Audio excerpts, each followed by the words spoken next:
कहानी स्टार्ट होती तो हम लोग एक भागते हुए लड़के को देखते हैं जिसका नाम हिबिके था। हिबिके किसी चीज से डरते हुए बहुत तेजी से भाग रहा था। तभी हमें पता चलता है कुछ और नहीं, ये हॉर्न वाला रेबिट है और वो उस रेबिट से बोलता है तुम मुझे नहीं खा सकते। यहाँ पे हिबिके को नहीं समझ में आ रहा था वो उसे कैसे हराएगा।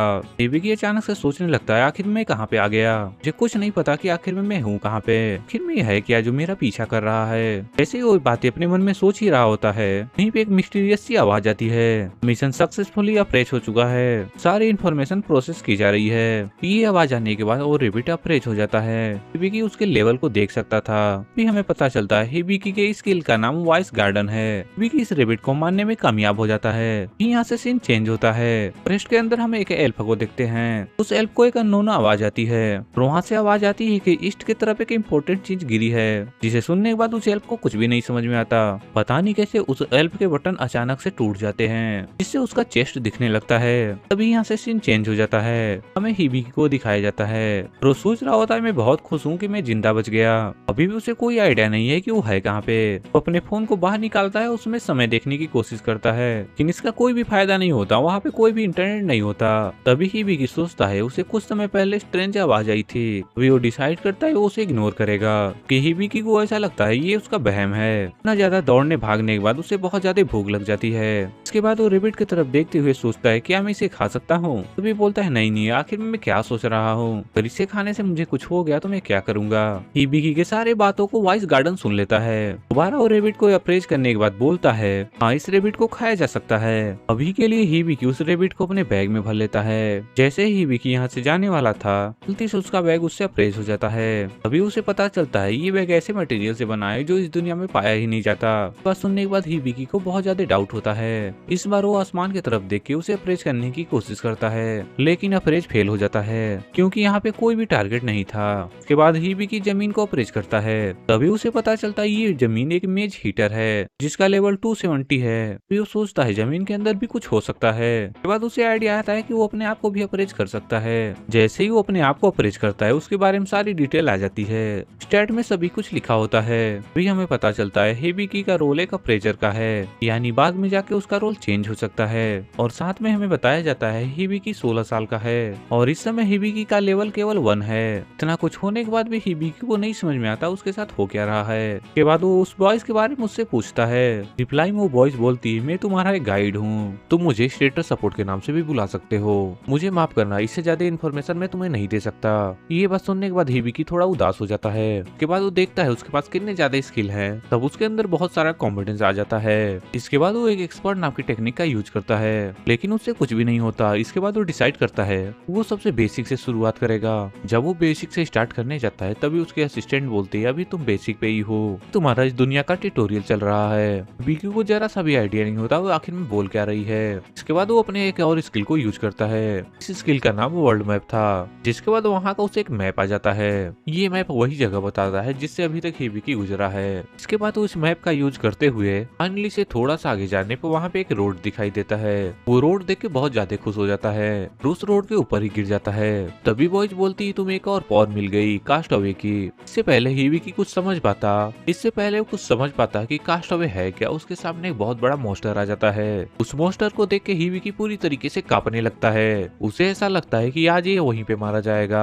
वहीं पे उड़ते हुए तीर आती है और उस मोस्टर को एक ही बार में खत्म कर देती है। विकी इस हमले को देख के पूरी तरीके से चौंक जाता है। इसके बाद वो देखता है एक रॉक पे एक लड़की खड़ी हुई है। इससे पहले हिबिकी उस एल्फ को कुछ कह पाता, वो बॉयस उसके लैंग्वेज को ट्रांसलेट करता है ताकि हिबी इस वर्ल्ड के लैंग्वेज को बोल और समझ पाए। तभी हिबिकी बोलता है मेरा जान बचाने के लिए तुम्हारा बहुत बहुत धन्यवाद। तभी वो एल्फ अपने बारे में बताती है। अभी वो अपना नाम एमिलिया बताती है और हिबिकी उसके कानों को देख के समझ जाता है वो एक एल्फ है। तो एमिलिया से कहता है तुम्हारा एल्फ का कॉस्प्ले बहुत अच्छा है। यहाँ पे एमिलिया को बिल्कुल नहीं समझ में आता आखिर में कहना क्या चाहता है। तभी वो उससे पूछती है तुम इतने खतरनाक इलाके में कर क्या रहे हो, ये जगह एक मेज हीटर की है। व्यू बताता है मैं यहाँ पे अचानक से अपेयर हो गया, मुझे कोई आइडिया नहीं है मैं इस जगह पे कैसे आया। तभी वो बॉयस एमिलिया को प्रेज करता है। ये देख के हिबिकी बहुत ज्यादा चौंक जाता है। वो एक रियल एल्फ है। इससे बड़ा झटका उसे तब लगता है जब उसे पता चलता है उसकी एज 56 साल है। तभी एमिलिया उसे एक्सप्लेन करती है मेज हीटर एक बहुत खतरनाक मॉन्स्टर है जो अपने आप को एक बड़ा फील्ड की तरफ दिखाता है और वो अपने शिकार को जब तक घुमाता है जब तक वो घूमते घूमते बेहोश ना हो जाए। इसके बाद वो अपने अंदर उसे ऑब्जर्व कर लेता है। ये बात सुनने के बाद हिबिकी को रियलाइज होता है कि वो बस अभी मरने वाला ही था। उसी समय अचानक एमिलिया हिबिकी हिबिकी को गले लगा लेती है। हमारी एज के हिसाब से तुम बहुत ज्यादा ब्रेव हो। इमिलिया ऐसा इसलिए करती है, उसे लग रहा होता है ये 10 साल का है, लेकिन जब इमिलिया को पता चलता है ये 16 साल का है, तभी वो अचानक से अपने पास से उसे हटा देती है और बोलती है मुझे कोई आइडिया नहीं था कि तुम 16 साल के हो। तो यहाँ से सीन चेंज होता है, हम दोनों को एक जगह पे बैठा हुआ देखते हैं। यहाँ पे हिबिकी को पता चलता है जब लोग 15 साल के होते हैं तो उन्हें एडल्ट मान लिया जाता है,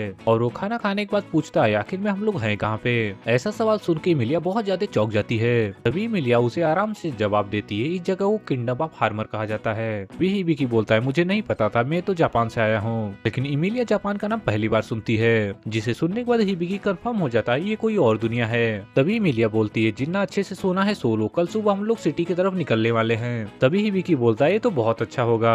इसके बाद दोनों सोने चले जाते हैं। हिबिकी को सोते समय एक सपना आता है उसके पास्ट के बारे में, जहाँ पे वो नॉर्मल हाई स्कूल स्टूडेंट था। वो अपने 3 दोस्तों के साथ बैठा हुआ होता है, तभी उसके तीनों दोस्त उसके हाइट का मजाक उड़ा रहे होते हैं। इसके बाद वही सीन आता है जब वो इस दुनिया में टेलीपोर्ट होता है। वो तो बस अपने क्लासरूम में एंटर करने वाला था, अचानक से वो टेलीपोर्ट होकर इस दुनिया में आ जाता है। तभी अचानक से उसकी नींद टूट जाती है। इसके बाद वो अपने दोस्तों को याद करते हुए अपना फोन चेक करता है। जैसे ही उसके ऊपर नजर जाती है वो ग्रीन कलर के छोटे छोटे बॉल को देखता है। तभी बॉयस उसे अप्रोच करके बताती है कि एक तरीके का प्रोटेक्टेड बैरियर है क्योंकि यहाँ पे एमिलिया ने फैलाया है ताकि उसे किसी भी खतरे का पता चल सके। हिबिकी इस चीज को रियलाइज करता है इस दुनिया में सच में मैजिक एग्जिस्ट करता है, और वो ये भी एक्सेप्ट करता है वो सच में और किसी दुनिया में आ गया है। तभी हिबिकी खड़ा होता है और उस बॉयस से पूछता है आखिर में अप्रेजल प्रोविजन का मतलब क्या है। तभी बॉयस उससे बोलता है ये एक जॉब है जो तुम्हें गॉड ने दिया है। सिबिलिटी की मदद से तुम किसी भी चीज को अप्रेज कर सकते हो, जिससे तुम्हें किसी भी चीज के बारे में पूरी इन्फॉर्मेशन मिल जाएगी। ये पावर तुम्हारे युद्ध में किसी भी तरीके के काम में नहीं आएगी। इस स्किल से फ्रंट लाइन में लड़ना बहुत ज्यादा मुश्किल होगा। यहाँ पे हिबिकी को बॉयस की बोली हुई एक भी बात समझ में नहीं आती। वो चुपचाप जाके एक जगह पे सो जाता है। विलिया सुबह जब उठती है तो हम लोग सारे फ्लैशबैक से बाहर आते हैं, उसने कैसे हिबिकी को बचाया और उसके साथ पूरी रात स्पेंड की। इसके कुछ समय बाद हिबिकी भी उठ जाता है और वो लोग सिटी की तरफ जाने लगते हैं। जब वो लोग सिटी की तरफ जा रहे होते हैं तभी इमिलिया बोलती है हम लोग सिटी की तरफ पहुंचने में 1 दिन से भी ज्यादा समय लग जाएगा। इमिलिया उसे ये भी बताती है इस जंगल में बहुत बड़े बड़े जानवर भी हैं और कुछ खतरनाक मोस्टर भी, और बोलती है तुम चिंता मत करो मैं उन मोस्टर को खत्म कर दूंगी। इमिलिया काफी ज्यादा खुश थी। अभी हिबिकी बताता है मैं मोस्टर के प्रेजेंट को महसूस कर सकता हूँ, ये सारे काम वर्ल्ड मैप की मदद से मैं कर सकता हूँ। ये जान के कि हिबिकी के पास वर्ल्ड मैप स्किल है इमिलिया बहुत ज्यादा हैरान होती है क्योंकि वर्ल्ड मैप स्किल बहुत ज्यादा रेयर स्किल है। तभी हिबिकी बताता है उसका रोल एक अप्रेजर का है। ये बात सुन के इमिलिया कोई रिएक्ट नहीं करती। तभी हिबिकी को लगता है कोई नॉर्मल स्किल है। तभी हिबिकी वर्ल्ड मैप स्किल का यूज करते हुए देखता है आस पास कोई मोस्टर है कि नहीं। तभी उसे एक क्रिस्टल रेबिट मोस्टर दिखता है, जो सुनने के बाद इमिलिया बहुत ज्यादा खुश हो जाती है क्योंकि क्रिस्टल रेबिट बहुत ज्यादा रेयर मिलते हैं। उनके हॉर्न लगभग 200 गोल्ड के बराबर बिकते हैं। अगले सीन में हम लोग उन्हें क्रिस्टल रेबिट के पास देखते हैं। इमिलिया अपने मैजिक की मदद से उनका साउंड और स्मेल गायब कर देती है। ये स्किल देख के हिबिकी काफी ज्यादा इम्प्रेस हो जाता है और हिबिकी बोलता है इमिलिया तुम काफी ज्यादा टैलेंटेड हो। इमिलिया बोलती है ऐसा कुछ भी नहीं है, और वो बोलती है देखा जाए असली टैलेंटेड वाले तो तुम हो, तुम्हारे पास वर्ल्ड मैप की स्किल है। ये एक ऐसी रेयर स्किल है जिसे सारी एडवेंचर पार्टी अपने टीम में चाहिए होता है। इस स्किल को एडवेंचर अपने पार्टी में रखने के लिए कुछ भी कर सकते हैं। इस स्किल की मदद से फ्रंट लाइन में लड़ना थोड़ा मुश्किल हो सकता है। इमिलिया तो ये चाहती थी कि वो हिबिकी के साथ मिलकर एक टीम बनाए। उसे समझ में नहीं आ रहा था कि हिबिकी से इस बारे में वो कैसे पूछे। वो डिसाइड करती है वो तब तक वेट करेगी जब तक हिबिकी उससे ही ना पूछ ले। तभी इमिलिया वहाँ पे उस रेबिट को मारने के लिए जाती है। यहीं पे हिबिकी नोटिस करता है उसके पास कोई भी एरो नहीं है। इमिलिया बोलती है मेरे जॉब का नाम स्प्रिट आर्चर है, इस स्किल की मदद से मैं मैजिक से कहीं भी एरो को समन कर सकती हूँ। बोलते ही वो एरो से रेबिट के ऊपर अटैक करती है। आखिरी सेकंड में वो रेबिट एरो को डॉज करने में कामयाब हो जाता है। ये देख के इमिलिया काफी ज्यादा वहाँ पे शर्मा जाती है। तो बोलती है कि हम लोग उसे नहीं पकड़ सकते क्योंकि इस टाइप के रेबिट की स्पीड बहुत ज्यादा होती है। तभी हिबिकी बोलता है मुझे ऐसा नहीं लगता, मुझे अभी पता चला है भागते हुए अपने स्किल का यूज नहीं कर सकता। तभी हिबिकी बोलता है मेरे पास एक आइडिया है, अगर वो रेबिट मेरे ऊपर हमला करने आएगा तुम्हारे पास एक क्लियर शॉट होगा उसे मारने का, तुम रेबिट को उस समय बहुत आसानी से मार सकती हो। यहाँ पे इमिलिया को लग रहा होता है ऐसा प्लान वर्क नहीं करेगा। यहाँ पे हिबिकी बोलता है चिंता करने की कोई जरूरत नहीं, जब मैंने उसे अप्रोच किया था तो मुझे पता चला ये रेबिट कुछ बहुत ज्यादा स्मार्ट नहीं होते।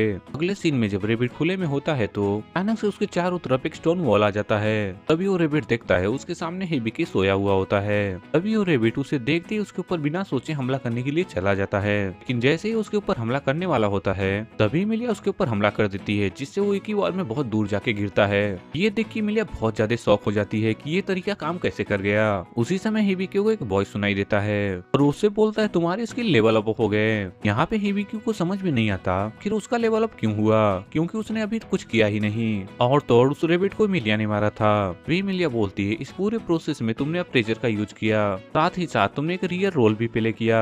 वहीं पे अगले सीन में हम उसी गॉड को देखते हैं जिसने हिबिकी को इस दुनिया में लाया है। वो ऊपर से बैठ के हिबिकी को कंटिन्यूअस देख रहा होता है और वो बहुत ज्यादा खुश होता है कि हिबिकी बहुत जल्दी चीजों को सीख रहा है। वो सोचता है हिबिकी के पास अभी बहुत ज्यादा टाइम है, अगर उसे इस दुनिया में और ज्यादा स्ट्रॉन्ग बनना है तो उसे और ज्यादा मेहनत करनी होगी। यहाँ से सीन चेंज होता है। के बाद हम लोग एडवेंचर गिल के अंदर का सीन देखते हैं जहाँ हम लोग एक लड़की को देखते हैं जिसका नाम आईवा होता है। उसने अभी हाल में एक एडवेंचरर के रूप में अपने आप को रजिस्टर किया है। रिसेप्शन उसे अपना पहला जॉब दिखाने वाली होती है। तभी वो बोलती है मैंने पहला अपना जॉब पहले ही डिसाइड कर लिया है। वहीं पे हिबिकी और इमिलिया फाइनली उस सिटी में पहुंच जाते हैं। यहाँ पे इमिलिया उस सिटी में पहुंचने के बाद अपने कपड़े हिबिकी को देती है। उसने जो कपड़ा पहना है वो बहुत ज्यादा अलग है। यहाँ पे इमिलिया नहीं चाहती सबका अटेंशन उसके ऊपर आए। तभी इमिलिया बोलती है इस क्रिस्टल हॉर्न को बेचने के बाद हम लोग तुम्हारे लिए एक प्रॉपर कपड़ा ले सकते हैं, यहाँ तक कि हम लोग कुछ आर्मर और कुछ वेपन भी खरीद सकते हैं। इमिलिया ने कहा था इसे बेचने के बाद लगभग उसे 200 गोल्ड कॉइन तक मिल सकते हैं, लेकिन यहाँ पे हिबिकी को कोई आइडिया नहीं होता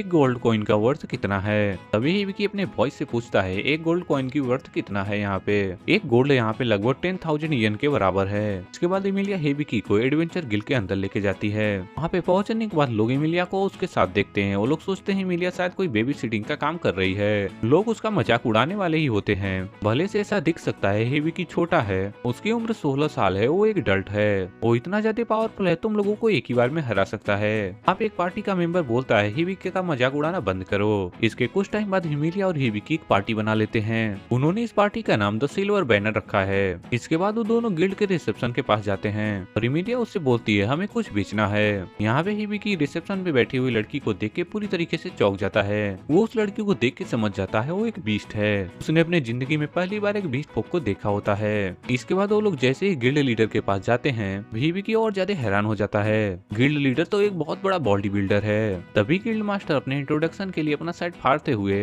अपना नाम टेलियट बताता है। हिबिकी कैसा इंट्रो देख के उसका फैन बन जाता है, लेकिन ऐसा क्रिंज देख के इमिलिया और रिसेप्शनिस्ट बिल्कुल भी पसंद नहीं आता।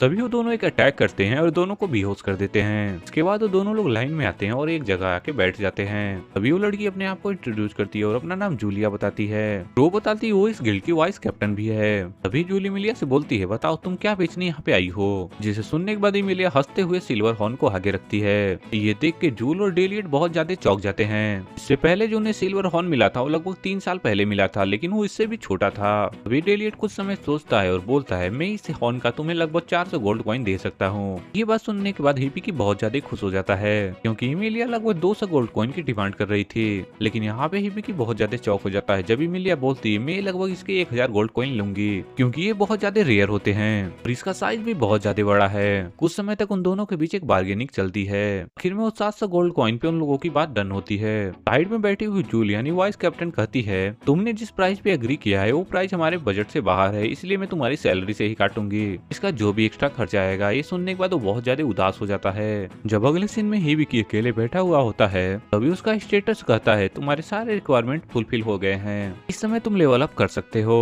यहाँ पे हिबिकी को अभी तक कोई आइडिया नहीं होता ये लेवल अप है क्या। तभी वो असिस्टेंट बोलती है तुम्हें गॉड की तरफ से बहुत सारे पावर मिले हैं जिसकी मदद से तुम बहुत अच्छी अपनी लाइफ को स्पेंड कर सकते हो। इतनी सारी स्किल की मदद से इस दुनिया में तुम आसानी से रह सकते हो। तभी हिबिकी को समझ में आता है गॉड के वजह से ही वो अभी तक सर्वाइव कर पाया है। तभी वो मन ही मन गॉड को शुक्रिया अदा करता है। उसी समय उसे अलग वॉइस सुनाई देती है और बोलती है तुम्हें थैंक यू बोलने की कोई जरूरत नहीं। हिबिकी को दोबारा लगता है शायद उसे कोई वहम हो रहा है। तभी गॉड उससे बात करना कंटिन्यू रखते हैं और उससे बोलते हैं मैं ही तुम्हें इस दुनिया में लाया हूँ। हिबिकी को यहाँ पे विश्वास नहीं होता कि वो डायरेक्टली गॉड से बात कर पा रहा है। भी गॉड उससे बोलते हैं तुम ये चीज कभी भी नहीं कर सकते और मैं ही कभी कभार तुमसे कांटेक्ट कर सकता हूँ। तभी गॉड बोलते हैं ये जिंदगी तुम्हारी है, तुम्हें अपनी जिंदगी कैसे बितानी और अपनी जिंदगी को आगे कैसे लेके जाना ये डिसाइड तुम करोगे और कोई नहीं। केवल आशा कर सकता हूँ तुम सब कुछ अच्छा करोगे। ये बोलने के बाद गॉड उससे अपना कनेक्शन काट देते हैं। यहाँ पे हिबिकी गॉड को कई बार बुलाता है लेकिन उसके पास बहुत सारे क्वेश्चन होते हैं गॉड के लिए, शायद अब तक बहुत ज्यादा लेट हो चुका था। अभी स्टेटस बोलता है तुम्हारा लेवल अपग्रेड हो चुका है, जो तुम्हें ट्यूटोरियल दिया जा रहा था वो अब बंद होने वाला है। यहाँ पे हिबिकी को कोई आइडिया नहीं होता कि आखिर में ट्यूटोरियल था क्या।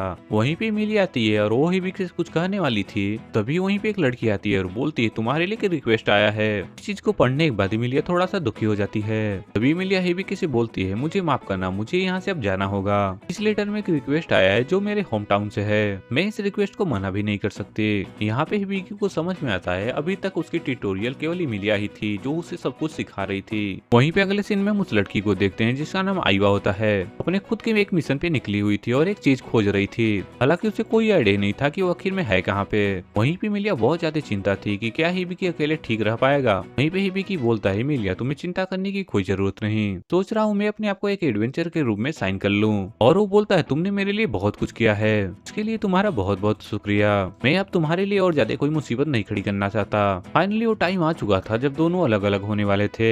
तभी इमिलिया बोलती है, तुम वही जगह पे रह सकते हो जहाँ पे मैं रहा करती थी। तभी वो हिबिकी को उसी जगह का एड्रेस देती है। वहाँ पे उस होटल का वो मैप भी देती है। जाते समय हिबिकी बोलता है, मैं तुम्हें एक क्लॉथ वापस देना चाहता हूँ तो तुमने मुझे दिया था। तभी इमिलिया बोलती है, ये कपड़ा मैंने एक गिफ्ट के रूप में तुम्हें दिया है, मैं चाहती हूँ ये गिफ्ट तुम्हारे पास ही रहे। इसी समय हिबिकी बोलता है, मुझे लगता है इस कपड़े की जरूरत मुझसे ज्यादा तुम्हें है क्योंकि तुम्हारे साइड के बटन खुल गए हैं। ये बात सुन के इमिलिया बहुत ज्यादा शर्मा जाती है और वहाँ से वो भागने लगती है। जैसे ही भाग रही होती है वो आईवा से टकरा जाती है और उसे माफी मांगने के लिए उससे वहीं पे रुकती है। उसी समय वहाँ पे एक नाइट आता है और पूछता है, तुम इतनी तेज आखिर में जा कहाँ रही हो। तभी इमिलिया बोलती है, मुझे जल्द से जल्द अपने होम टाउन तक पहुँचना है। तभी इमिलिया आईवा को दोबारा खड़ा होने में मदद करती है। दोनों बात करते करते तभी उन लोगों को पता चलता है वो दोनों एक ही जगह जा रही हैं। आईवल भी उसी होम टाउन में जा रही है जहाँ पे इमिलिया जा रही है। यहाँ पे जब से इमिलिया गई है, हिबिकी एक जगह पे सोए सोए अपने दिन को बिता रहा है। हिबिकी अपना फोन उठाता है और देखता है फोन की बैटरी डेड हो चुकी है। अभी तक उसे कोई रास्ता नहीं मिला है जिससे वो अपने रियल वर्ल्ड में वापस जा सके। ना ही गॉड ने उससे वापस कभी बात करने की कोशिश की है। उसके बाद वो अपने आप से ही सवाल करने लगता है, मुझे दुनिया में लाया क्यों गया। तभी अचानक से तानिया वहाँ पे आती है जो इस होटल को चलाती है। तभी वो हिबिकी के रूम में आती है और उससे पूछती हो, क्या तुम ठीक हो, तुम कई दिनों से रूम के बाहर भी नहीं निकले, यहाँ तक उसने ब्रेकफास्ट और लंच भी नहीं किया। तभी हिबिकी बोलता है, मैं ठीक हूँ, जिसे सुनने के बाद तानिया बोलती है, कुछ ही समय में डिनर लग जाएगा। तभी हिबिकी बोलता है, मैं कुछ समय में नीचे आता हूँ। उसी समय हिबिकी सोचता है, जो मुझे पैसे मिले हैं उस हॉर्न को बेचने के बाद मिले हैं, शायद कोई ऐसा भी दिन आएगा मेरे पास कोई पैसा नहीं बचा होगा, इसलिए मुझे यहाँ पे कुछ काम तो करना ही होगा। यहाँ पे हिबिकी को अपना स्टेटस देखने के बाद कुछ नहीं समझ में आता कि आखिर में वो किस टाइप का जॉब कर पाएगा। तभी स्टेटस सपोर्ट हिबिकी के नंबर को उसके सामने दिखाता है जो कि बिल्कुल भी अच्छे नहीं होते हैं। स्टेटस बोलता है, तुम्हें 1-on-1 फाइट कभी नहीं करनी चाहिए। यहाँ पे हिबिकी के पास कुछ नए स्किल होते हैं जिसका नाम कॉन्ट्रैक्ट और मेडिकल बुक है। हिबिकी को मेडिकल बुक नाम सुन के बहुत ज्यादा इंटरेस्टिंग लगता है। तभी असिस्टेंट बताता है, मेडिकल बुक ऐसी एक टेक्निक है जिसके मदद से तुम किसी भी बुक को पढ़ के उसके अंदर की सारी नॉलेज अपने अंदर ले सकते हो, जिससे तुम किसी भी चीजों को जल्दी सीख सकते हो। लेकिन इसकी एक कंडीशन है, अगर तुम बुक पढ़ना चालू करते हो तो इस बुक को बंद नहीं कर सकते जब तक तुम पूरी बुक पढ़ ना लो। लेकिन तब भी उस बुक का यूज करके अपनी स्किल को बढ़ाना चालू कर देता है। वहीं पे आईवल और इमिलिया अपनी जर्नी को कंटिन्यू रखते हैं। अब इमिलिया हिबिकी के बारे में सोच के बहुत ज्यादा टेंशन ले रही थी। इसके बारे में आईवा सोच रही होती, शायद इन दोनों के बीच में तो कुछ तो है। तभी इमिलिया बोलती है, ऐसा कुछ भी नहीं है, दोनों कुछ टाइम पहले ही मिले हैं। वहीं पे आगे हम एक लड़की को देखते हैं जो मेड के ड्रेस में होती है, जिसे देखने के बाद इमिलिया उसे अपने गले लगा लेती है। इमिलिया उसके बारे में बताती है। यहीं पे हमारा पार्ट 1 खत्म होता है और पार्ट 2 हमारा बहुत जल्द आने वाला है। अगर आपको ये कहानी अच्छी लगी तो चैनल को सब्सक्राइब और वीडियो को लाइक करना ना भूले और आपको इसका कौन सा कैरेक्टर सबसे अच्छा लगा वो जरूर कमेंट करें।